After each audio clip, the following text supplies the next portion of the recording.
Deep inside the royal palace in Madrid, behind fancy curtains and shining candlelight, there is a strange secret from European history. It's not a crown, a shiny jewel, or something from a saint. It's something much more personal, the private part of a king, kept in a jar with liquid to preserve it. This may sound really weird, but for over 200 years people have been saying that it's true and that it's hidden somewhere in the palace. Not as a curiosity, but as a symbol of how a once mighty empire collapsed under the weight of one man's insecurities. King Ferdinand II, to understand how it came to this, you have to look beyond the jar and into the life of a monarch, so paranoid, so cowardly, and so desperate to prove his masculinity, he made betrayal and cruelty his ruling principles. Ferdinand was born in 1784.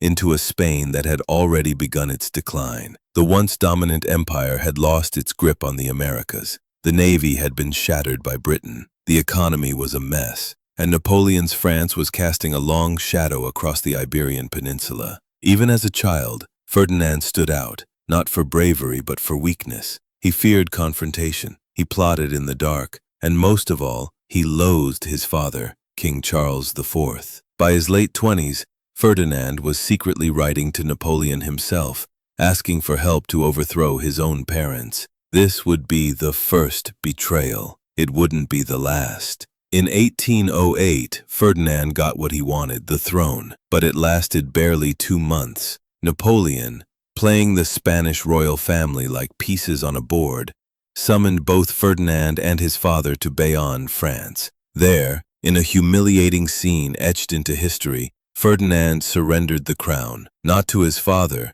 but to Napoleon's brother, Joseph Bonaparte. In return, Ferdinand asked for a pension and a castle in France, while Spain bled, while guerrilla fighters were slaughtered in the mountains, resisting French occupation. Their king was lounging in French salons, drinking champagne, playing the guitar, entertaining ladies. He lived as a guest of the enemy, while his country burned. It was during this gilded exile that the first quiet rumors began, not just about betrayal, but about something more personal. French diplomatic cables whispered about the king's delicate nature. Some questioned whether Ferdinand was even capable of fathering children, not in a metaphorical sense, but in the most literal one. His cowardice was political, but now it seemed also physical, and as his reputation crumbled, Ferdinand didn't fight to restore honor. He returned in 1814, not as a liberator, but as a man, carrying a broken mirror of royal dignity. And things were only going to get darker. Spain, desperate for stability after years of war, greeted Ferdinand like a savior. They called him El Desi, the desired one. It was perhaps the greatest misunderstanding in the nation's political history. Ferdinand's first act upon returning to power was brutal. He abolished the Constitution of 1812, a document crafted in his absence that had introduced Spain's most progressive liberal ideals. He reinstalled absolute monarchy and unleashed a wave of repression so savage it made enemies out of his former allies. Political opponents vanished, the prisons filled, censorship tightened like a noose. But it was in his personal life where Ferdinand's darkest anxieties emerged. He married 4 times. The first 3 ended without heirs,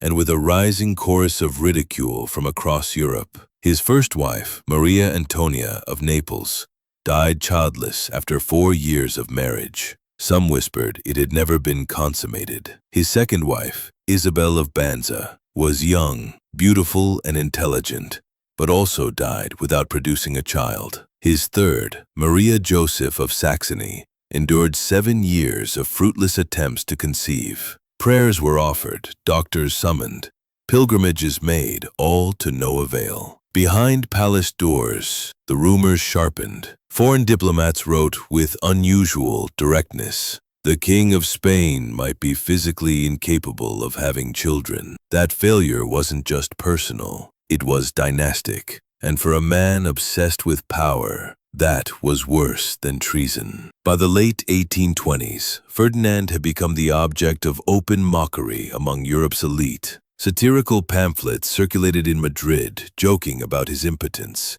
Some claimed he had been born with genital deformities.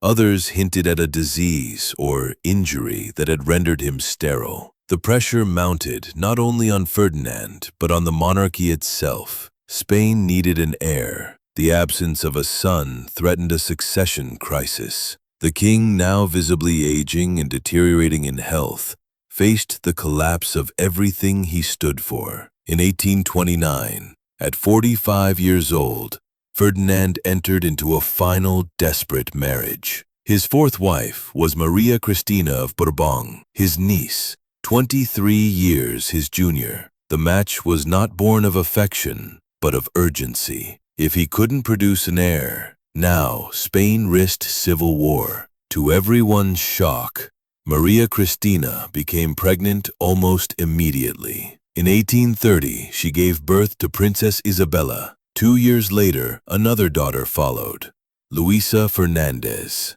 After decades of humiliation, Ferdinand had children, but the relief was short-lived. They were girls. In the eyes of many, including the powerful Carist faction, only a male heir could preserve the legitimacy of the Bourbon line. Whispers returned with venom. Were the girls truly Ferdinand's? Had the queen taken a lover? Or had medicine prayers, or something far more artificial, made conception possible? Instead of silencing the rumors, the births only deepened them, and Ferdinand, already paranoid, became obsessed. As the final years of Ferdinand's life unfolded, his obsession with his own masculinity turned manic. He was no longer just a disliked monarch. He was a man at war with his own body, terrified of what it said about him. Medical records from the royal archives describe how he constantly consulted doctors about his virility. He demanded treatments to improve his sexual performance, as if proving himself in bed could redeem decades of failure as king. He swallowed powders made from crushed rhinoceros horn.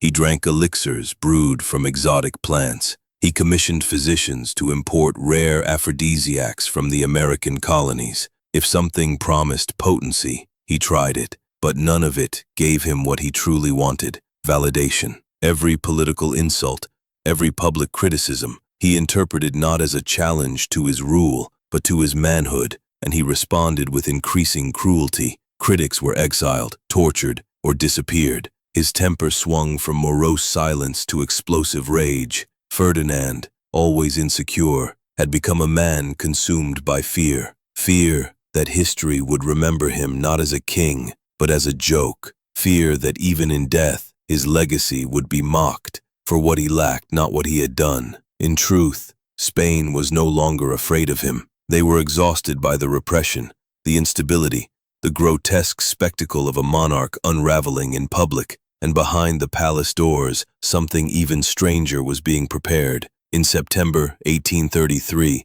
Ferdinand's body began to fail in ways even his paranoia couldn't ignore. He suffered from gout, kidney failure, and likely advanced diabetes. He could barely walk. His swollen limbs and decaying teeth left him bedridden for weeks. But even as death approached, his fixation on virility deepened. Feverish and trembling, he demanded reports from his doctors about his reproductive health. He insisted on more treatments, more potions.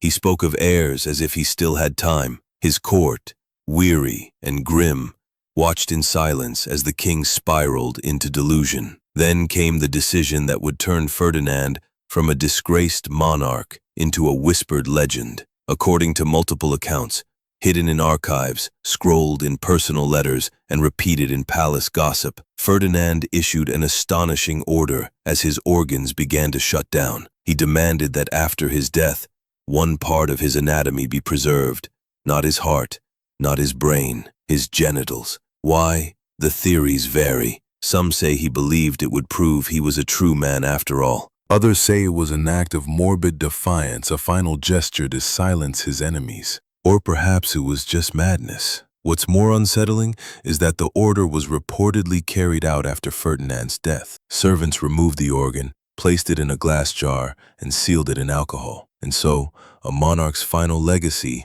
wasn't a statue, a reform, or a victory, but a relic hidden in the palace, too obscene for display. No official records confirm the preservation of Ferdinand's genitals. No inventory lists it, no plaque marks its resting place. But the rumors would not die. Over the decades, whispers spread through the corridors of power. Servants passed the tale to their sons. Diplomats mentioned it in letters, with cautious phrasing. A few claimed to have seen the jar themselves, tucked away in a dark crypt beneath the royal palace, next to forgotten relics of Spanish royalty. Whether the relic truly existed or not became almost irrelevant. The story itself had power. It became a symbol, grotesque, pathetic, unforgettable. A man so tormented by his own inadequacies that even in death he could not let go of the one thing he feared defined him. Ferdinand III's teeth was remembered, not for rebuilding Spain, not for reforms, not even for betrayal, but for an anatomical trophy sealed in glass.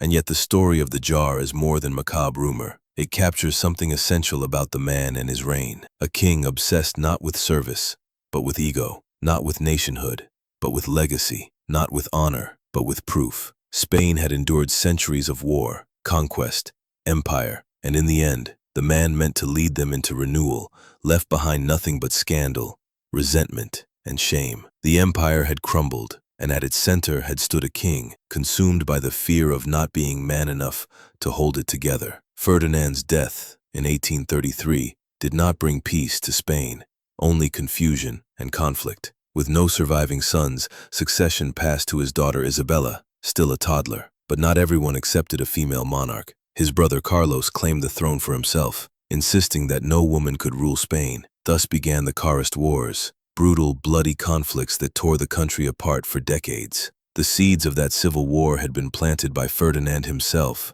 long before his death. Had he produced a clear male heir, the question of succession might have been simple. Instead, his indecision, paranoia, and erratic policy left a fragile monarchy vulnerable to collapse. The irony was sharp. After a lifetime obsessed with proving his masculinity, Ferdinand's failure to secure a male line plunged his nation into chaos, a legacy of blood, not strength. Inside the palace, his former allies scrambled to protect the child queen. Outside, the country splintered. Carlists rallied in the north, liberals and moderates split in the cities. And as the fighting intensified, the memory of Ferdinand lingered, not as a hero or a martyr, but as a cautionary tale. Even in death, he cast a long, anxious shadow. And through it all, the story of the jar persisted, as if Spain itself couldn't forget what its king had chosen to preserve and what he'd ultimately lost.